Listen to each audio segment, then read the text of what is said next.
matter to these people who comes in first or where they come in or age groups, or none of this is important. Mind over matter, and we are back to the leaders. Okay, Tommy Leach has taken over Alan Terrell, and he Wow, a big surge. A big surge now by Tommy Leach, and he passed Terrell, then he passes Taylor, and he is really moving at about, what, about a 5:10 clip at this point? He has picked up the pace about 15 seconds a mile, I would guess. I think an important thing to look at there is when he went by them, he just kept going. He went right on by them. And it didn't look like either runner was able to respond, so maybe the early pace has drained some kick out of their legs. Well, it appears that both runners, Terrell and Taylor, were a bit surprised at seeing Leach. He came out of nowhere, he closed the gap quickly, and now he is pulling away just a slight bit. Terrell is dropping back, and it looks like he may be hurting, and he may be giving up a little bit. Taylor is trying to stay with Leach, and Leach looks very strong. At this point, it becomes a mental game. You've been in the lead for the entire race. You've just had somebody come by and almost blow your doors off. And now the lead is being stretched out, and Taylor is having trouble staying with Tommy Leach. He sure is. He's going to have to regain some of his confidence there and see if he can stay in contact with Tommy Leach. It looks like Tommy's going to win this race. Well, it would appear, unless he tires and Taylor can catch him. Back toward the middle of the pack again, you could see the contrast as the leaders were coming up on Bellevue Avenue the other way. Still plenty of people going toward the river, and when this thing is over, I'll bet you there will be a 4 or 5 hour difference between the winner and whoever is in last place. There may be, but again, this is exciting, and every person is in this marathon for a different reason. No question about that, and I guess it's all mind over matter, and you can see some of these people, they don't look as fresh as they did when this thing started, do they? No, they sure don't.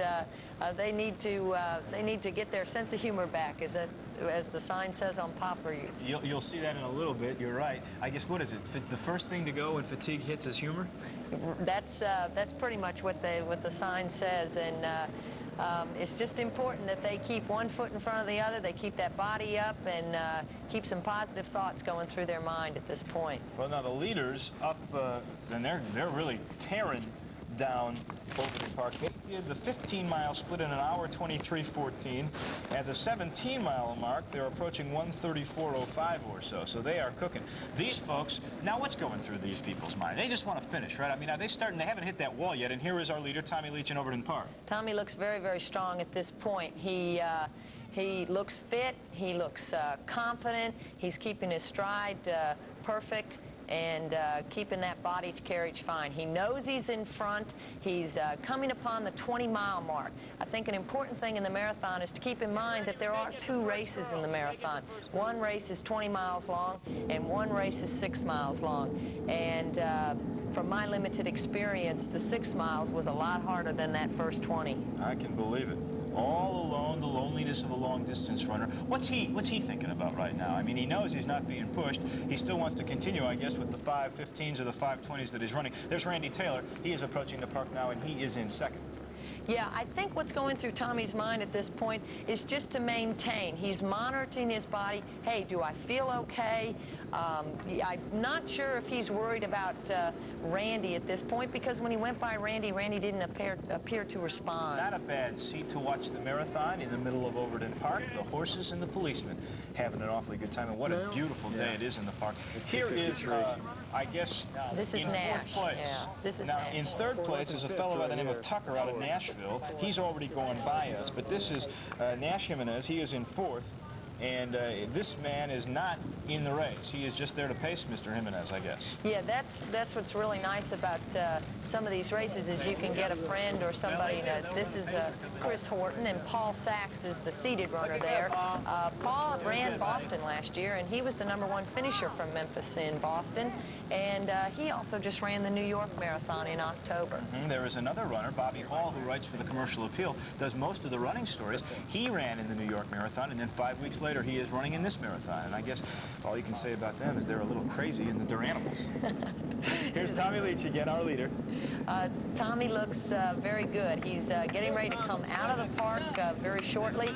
He will hit those hills, a small group of hills, for about 2.5 to 3 miles on Poplar, going into Galloway, and this is where the race is going to get tough for him. All right, now, did you like the fact he's about 7 miles away from the finish, which means he's about a mile away from the wall? Did you like running alone when you were running this last year? I know you had a Dick Clinton to help you out a little bit and then other people, but would you prefer to be out in front like this, or would you like to have somebody at least a little near you pushing you?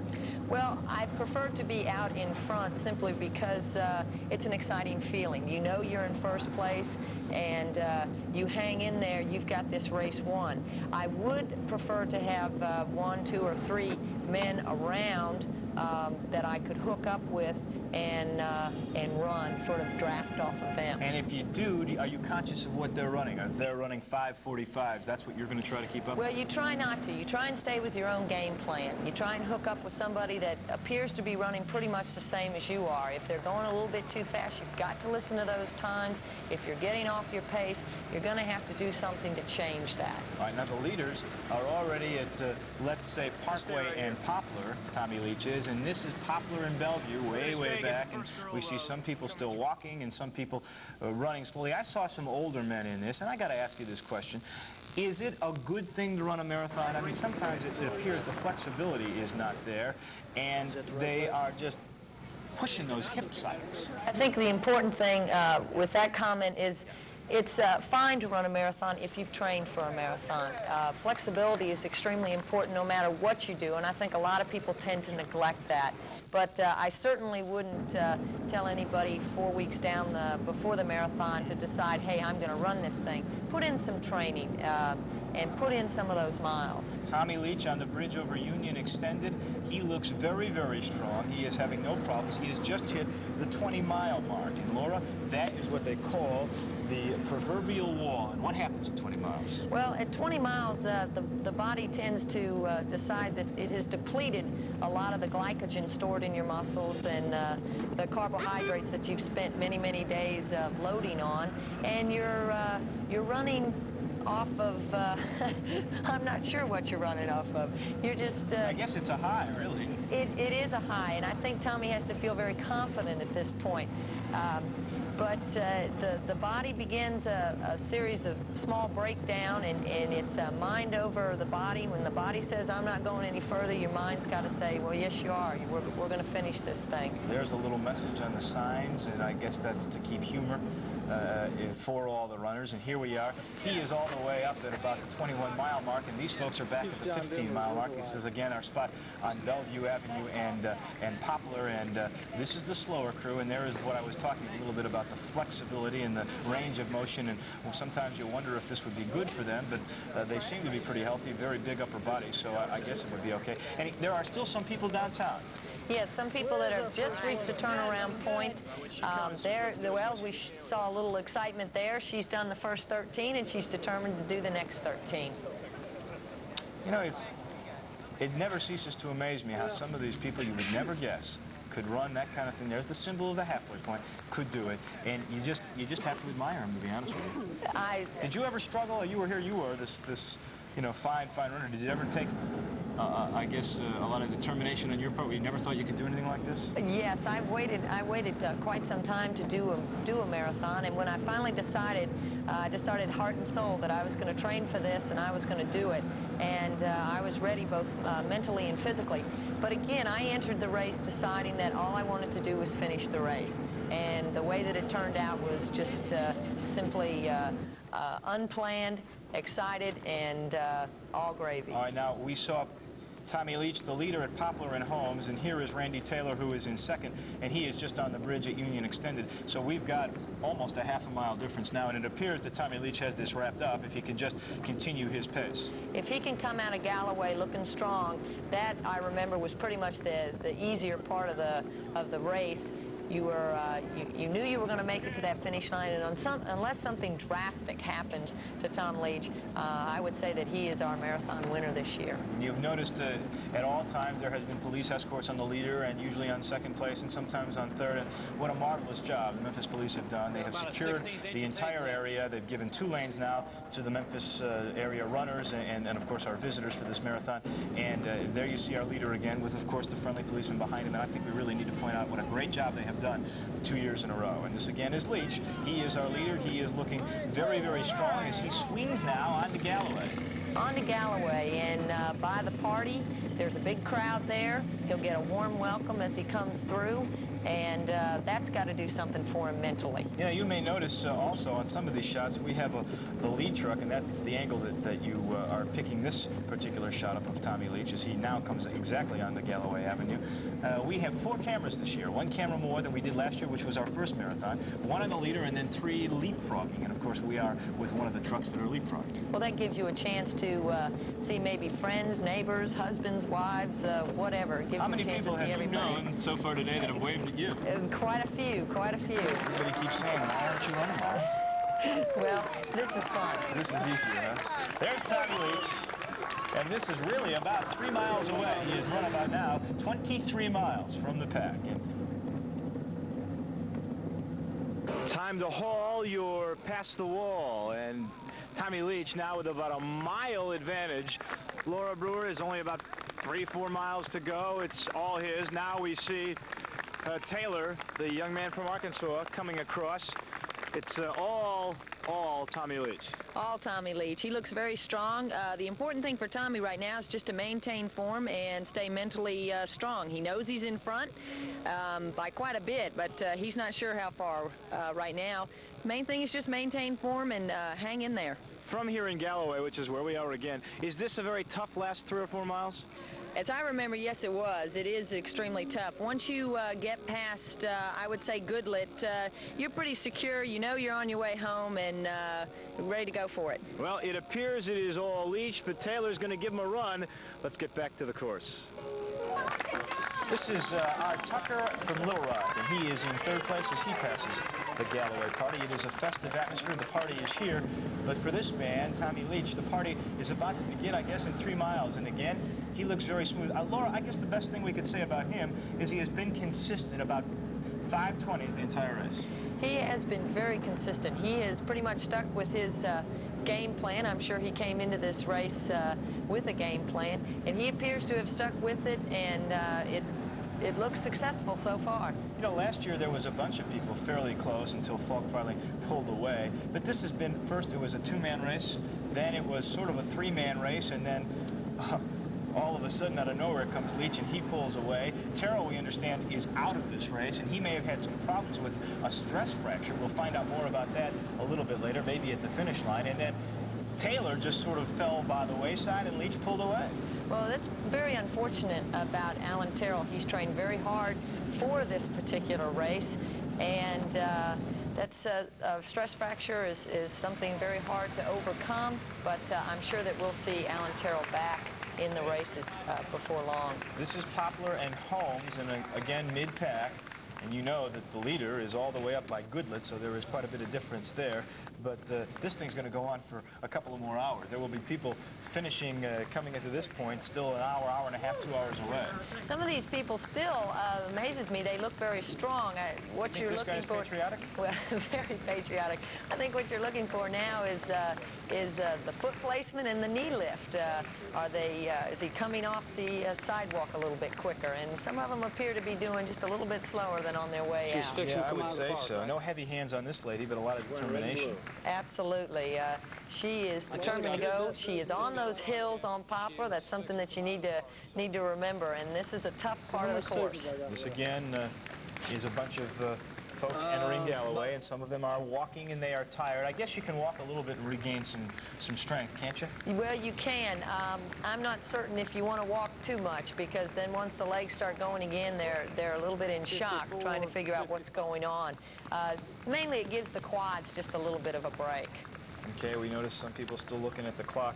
It seems when you're walking, you'd be thinking about finishing rather than time, but I guess time is always of the essence in this thing. Well, they have a set time in their mind where they want to be finished. They're not as exact as the leaders are, but they have a time that they want to finish in, and that's a goal that they're shooting to achieve. Now, if you're going to run a marathon, and here is our leader, back on Poplar by Colonial now. So he is closing in. He's, what, just about a mile and a half away or so? Just about.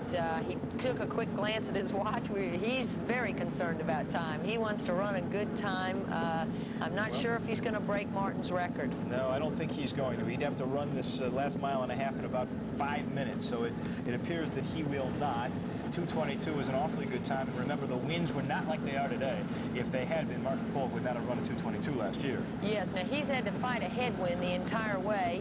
He's run the last part entirely by himself, and that's got to be tough. Nobody to block it, nobody to draft off of.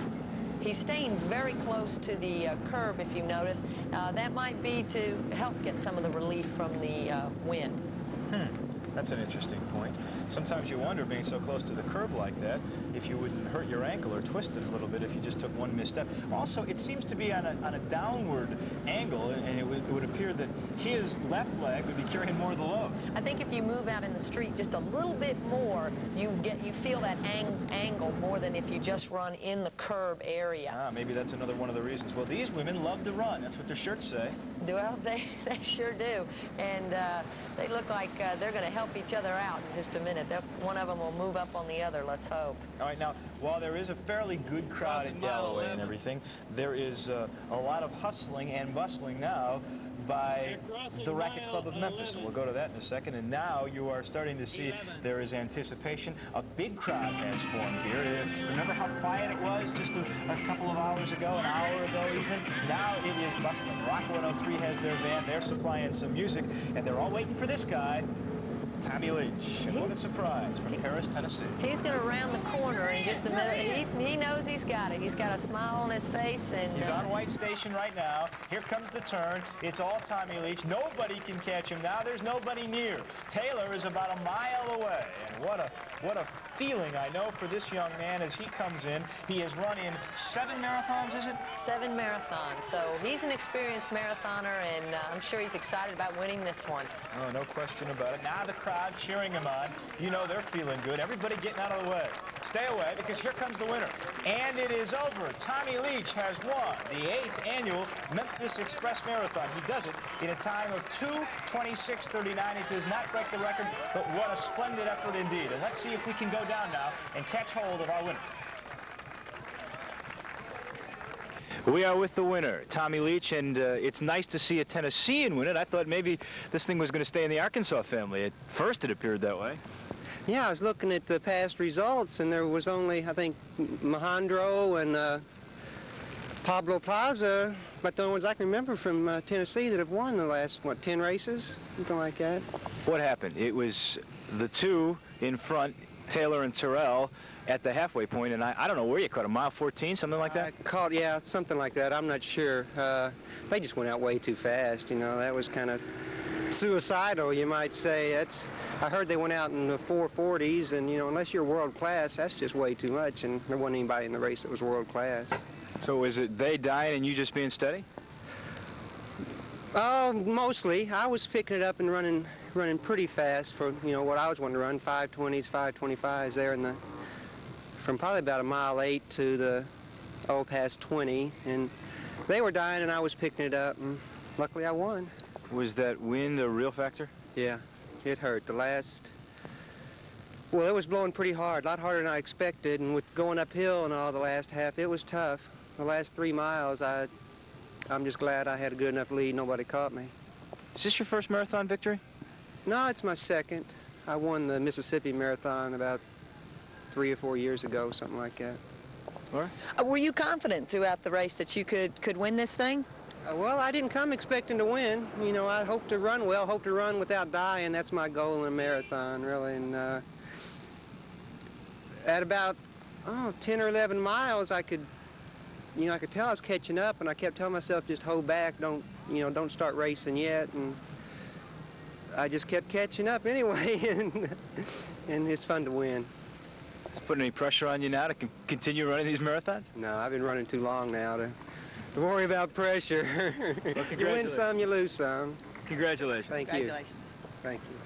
When Tommy Leach finished, Randy Taylor was a little bit more than a mile away. In fact, 6 minutes and some change. But here comes the young man from Little Rock, Arkansas. He's going to finish second. Do you think it's disappointing? I think it has to be a little bit disappointing to him. He made a very good effort, though. It's tough to run from behind, and he's not feeling too good coming in at this point. No, I can understand that. Here comes Randy Taylor from Little Rock, the crowd giving him a lot of support, and now he will finish in a time of 2:32.58. I'm sure it is a little bit disappointing, but still, he's got to be happy with the time. He qualifies for Boston. And now let's go down and see with him what happened, how Tommy Leach surprised everybody the way he did. Randy, I guess it was somewhere around 14 or mile 15 that Terrell dropped out, and somewhere Tommy Leach passed everybody. That's right. We were coming back on the first downhill section after coming out of Tom Lee Park in the turnaround, and the Terrell had it seemed like he was dropping back a little, and then all of a sudden this runner made a strong surge, and I immediately tried to go with him, but he opened up about a 10-yard lead just immediately, and there was no catching him. I tried to stay near him as long as I could, hoping possibly he might cramp and have to drop out, but he just continued to keep rolling. Were you surprised to see him? He really wasn't supposed to figure like that. Well, I didn't know who he was, but I knew the pace really wasn't real fast, but he was right behind us turnaround, but I was not knowing who he was and knowing only what I read in the paper about Terrell. I felt like that Terrell naturally would be the person to roll with all the way. But the guy who won ran a real smart race, making a surge like that quickly, put the knife in her back. Gotta like the way he puts it, the knife in the back. Well, here is somebody who put the pedal to the metal. It's Beth Walker, and she's going to finish 11th overall, and what a time, 2:48.30. She looks at the clock to be sure it's for real. It is not her best, but she's got to be happy with that. The First Lady finisher of this year. She's got to be very happy with that, and she ran an outstanding race all by herself, no one to push her, a headwind. It was super. That's got to be tough, and if we get a chance now, let's go down and talk to her. Well, we are with the female winner, Beth Walker, who had a very, very fine time. It was 2:48.29. You weren't even pushed. I was pushed by the wind. It had to be tough, though, because you weren't competing with anybody but yourself. Right. You know, every time you do one, you worry, you know, who's going to show up, what's going to happen and everything, but I was real happy with my time today. Laura? Beth, you're not new to the Memphis scene in running. You've run and won quite a bit of races over here. How does this first marathon victory feel? Oh, it feels great right now. I'm just happy to be through, too. And what about in the future of marathoning for you? Well, I plan to run Boston in the spring, and after that, I don't know. I'm hoping to win my Avon International trip again this year, and it'll be held in Mexico, so I don't know after that. And you will be back here next year to defend, won't you? Definitely. It was a great marathon. Okay, thank you very much. Last year's champ, take a look at her. This year's champ.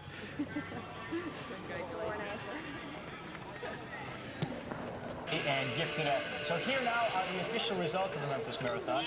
Thomas Leach, the winner. You see the time. Randy Taylor in second. Steven Sipes and Ronnie Smith, both Arkansans from Little Rock. Really a surprise. Both had personal bests. Sipes by just 3 seconds.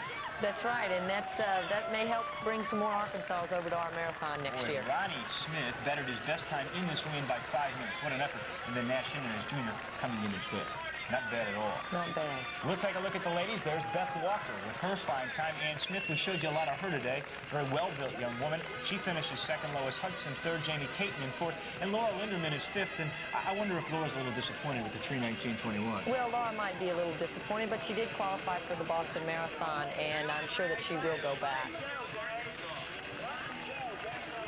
So the 8th annual Memphis Express Marathon is now history, and though a headwind may have slowed times down a little bit, Laura Brewer, I don't think Tommy Leach or Beth Walker care too much about that. No, I think both of them ran an outstanding race, and the headwind didn't seem to bother them too much, did it? They are clear winners. You know, there's another part of this race that we need to talk about, and that is a lot of folks use it as a springboard to get to the Boston Marathon, and a lot of qualifiers. We had quite a few qualifiers today, and I think that's indicative of the type of race here we have in Memphis and the type of runners that come to Memphis to run. 15 men under 40 qualified. The last one was Paul Saxon. He did it with 3 seconds to spare. I tell you, but Paul's a tough runner, and Paul was our #1 runner in Boston last year, and he'll be back, and he'll probably be our #1 runner again. All right, 5 women were able to make it. 5 women. We had 5 women last year, and I think, again, that shows the quality of running here in Memphis. All right, so for the second year in a row, it was crosstown, and I'm sure that Bob Puglisi will make it #3 next year. Bob Puglisi and the Memphis runners have done an outstanding job with this marathon, and they should be wholeheartedly congratulated. Again, a thanks to everybody, all the folks of Memphis who turned out to support this thing, and a great job by the police of Memphis for keeping everything secure. Absolutely, absolutely. As in every marathon, there was a little bit of drama in this marathon as well, with Alan Terrell. Have we heard anything about Alan yet? Yes, there was a stress fracture, and so he had to drop out. That was a shame. That is a shame. He's a fine runner. It was a great first half race with 2 or 3 guys in the running, but Tommy Leach opened it up, and I guess it was no contest after the 15-mile mark. No, he looked very confident. He looked very sure, and he just put it to him. All right. Thank you for joining our broadcasting. Well, thank you. And we'll see you in the Memphis and May run. I hope so. Okay. Laura Brewer, and it's all official now. Tommy Leach, the winner in the men. Beth Walker, the winner for the women. Hope you all enjoyed it. For Laura, I'm Dave Voloshin saying bye-bye from the Racket Club of Memphis.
To the 91st Boston Marathon. One of those participants will be Memphian Paul Sachs.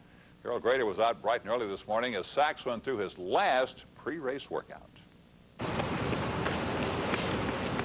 The wackiness of the whole thing, it's something beyond the norm for someone to do.